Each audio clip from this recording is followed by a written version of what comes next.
হ্যাঁ, আমি বদলে গেছি, অনেকটাই বদলে গেছি। যতটা বদলে গেলে পুরনো স্মৃতিগুলো ভুলে থাকা যায়, ঠিক ততটাই বদলে গেছি।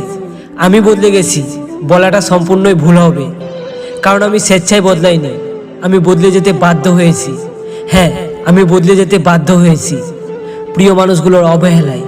সবসময় আড্ডা দেওয়া মানুষটা আজ একা বসে থাকে, সবসময় হাসি খুশি থাকা মানুষটা আজ নীরবতা পালন করে, সবার সাথে হাসি খুশি থাকা মানুষটা আজ চুপচাপ থাকতে ভালোবাসে, যার জন্য এখন আমাকে প্রতিনিয়ত শুনতে হয় আমি নাকি বদলে গেছি।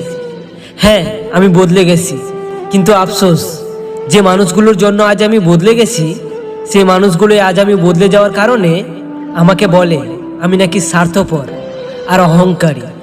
সত্যি তো এটাই, বদলে যাওয়াটা সবার চোখে পড়ে, কিন্তু বদলে যাওয়ার কারণটা কেউ জানতে চায় না। তুমি কতটা কষ্টে আছো তা